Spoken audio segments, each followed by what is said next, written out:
Order! Order! You are an incorrigible delinquent at times. Behave yourself, man!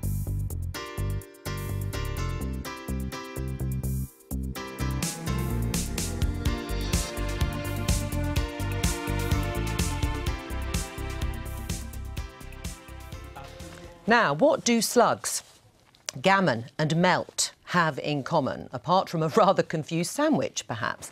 These are just some of the terms that you might find used online by some supporters of Labour leader Jeremy Corbyn. In recent days, the word gammon has cooked up a storm of its own, with the DUP MP Emma Little-Pengelly calling it a term based on skin colour and age. We'll be discussing that in a moment, but first, here's our Daily Politics helpful guide to left-wing internet slang. Melt. Noun, derogatory. Term used to describe someone perceived to be a non-Corbynista. Or idiot. For instance, Four Melts and Chris Williamson appear on BBC Question Time panel. Slug. Noun, derogatory. Refers to critics of Corbynism. Example, it's that massive Tory slug Patrick McLaughlin, your closing hospitals pal. To salt. Verb, as in salt a slug. Relates to act of chastising a political opponent. Gammon, noun, derogatory, believed by some to be a slur. According to one former aide to Jeremy Corbyn, it denotes a condition that once manifested itself as an affinity to UKIP, but now more so to high blood pressure and a red meat complexion. Baldness is optional.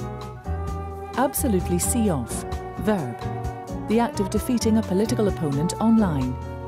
Example, Dan Hodges absolutely seen off. Absolute boy, expression. Term of endearment and indication of support for Jeremy Corbyn, the absolute boy.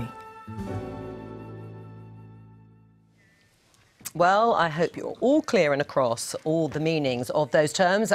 Thanks to Radio 4 newsreader, consummate professional Cathy Clugston, for voicing that for us. I'm joined now by Michael Segalov from Huck magazine and from Brussels by the MEP and UKIP member Bill Etheridge. Welcome to both of you. Michael Segalov, are these terms offensive?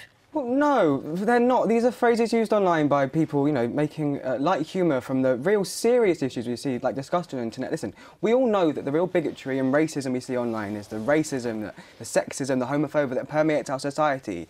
We're making fun of people who get angry about the same-sex marriage and Brexit when they shout at Question Time from their privileged middle-class positions. That's not something to be talking about on national television. Right, well, that's you, Bill Etheridge. Are you offended? The former spokesperson for Jeremy Corbyn, Matt Zarb-Cousins, said being a gammon is a condition that once manifested itself as an affinity to UKIP, but now more so to high blood pressure and a red meat complexion. Is that you?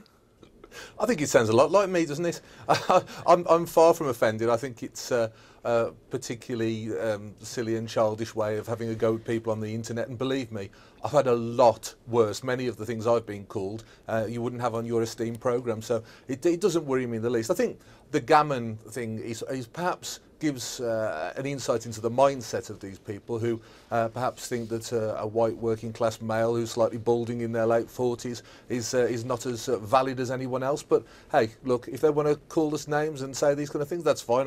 I've called them a few back in my time as well, so it's all part of the rough and tumble, and I won't lose any sleep over it. Right, I mean, it's just childish. I mean, what's the point of it? Does it really help the sort of Corbyn cause? Oh, no, and it's not an official party. And I was interested watching the VT you just ran, because I didn't know what half those words meant. It does sort of feel today there are people from parts of the media are looking to have this conversation about these words, when in fact most young people involved in the Corbyn project are really busy knocking on doors trying to encourage a socialist government. I think just to pick up on the class thing, because there is a distinction here. I've been doing my research about the word gammon, and it is specifically a thing. Did it take a long time? It took me a while to work it out, but I'm getting there. OK. In fact, when I got the phone call today, I did think I was being asked to come and speak about Gaza, not gammon, and the massive... Well, thank goodness we cleared that up, because you missed that at the beginning, yes. But what I think is important to note is that it's talking about class. I have looked into it, and the idea here is it's middle-class, golf club-membered men who are... That's the idea, how that's being interpreted. But it is derogatory, isn't it? Well, I mean, it's not a term of endearment, I would say, but I mean, that's kind of different to the serious issues of racism and sexism, Islamophobia, homophobia that permeate our society and permeate online too. And Bill Etheridge, as you said yourself, you've used a few abusive terms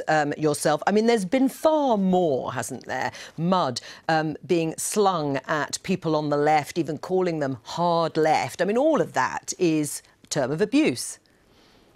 I think both sides have got to the point now where, certainly in the last few years, the political discourse has got so heated and the difference is so huge that actually it's gone past the point of it being banter and laughable. It's just now we're at a point where we're so entrenched on both sides. It might be an idea, and perhaps this is something I shall have to take on board myself as well, that we maybe to tone it down a bit and actually try to discuss things with each other, because it doesn't gain anyone anything for someone to shout, call me a slug or gammon or whatever, and me to call them a pinko and a commie. Nobody cares. It's silly. So perhaps what we need to start doing now is actually trying to have a debate that people might be interested in, because there's a lot of serious stuff to talk about rather than having a bit of fun throwing mud at each other, which is, pretty childish and no one's excited by it. Polly, is it funny? I mean, is it funny to call someone gammon? I don't think it's even slightly funny. I don't think it's funny to call people a snowflake, or, as Bill was saying, in a real moment of clarity and sense. Thank you, Bill. We just have to bring to an end this age of outrage, this way of relating to each other. At Demos, we've got this optimism project to try and find a way to bring about a different way of doing our politics and bring people together. Right, I mean, then haven't people on the left just indulged themselves in something that actually, as we've heard from our other guests, is just silly, it's childish, and actually it's not going to help? But that's the choice of the media what to talk about. Listen, we're having a debate with a man who was forced to resign from the Conservative Party after posing with a gollywog, and I was looking online today on what the Daily Mail reported, the Mail on Sunday, was saying about things he said about Hitler to UKIP youth. I mean, these are the serious questions we're having. And I think that it's that the media decide to have these conversations that play up the left, who are the people fighting against racism, bigotry and prejudice. That's up to them, but that's not the issue. Well, that is racist, isn't it, Bill? I mean, posing with a gollywog. Well, no, it wasn't. It was about political correctness. But again, it's all part of the smearing process. We're trying to have a conversation, and your friend in the studio here is still full of outrage, an angry young man wound up and full of left-wing zeal. Angry at men posing with gollywogs and then going to the European Parliament to represent this country. Yeah, I think that's an outrage. But everybody's angry, right? We actually can't go on as a country like this, being so angry with each other. It is just the pathway to devastation and resentment and division. And I just think we need to find a way to have a conversation in a civilised way and force ourselves to come to a different kind of consensus. Right, well, I'm not angry at this point, and I'm going to settle this discussion at the moment. No more abuse, no more angry terms being slung about. Thank you very much for joining me, particularly to you, Polly, for being the guest of the day.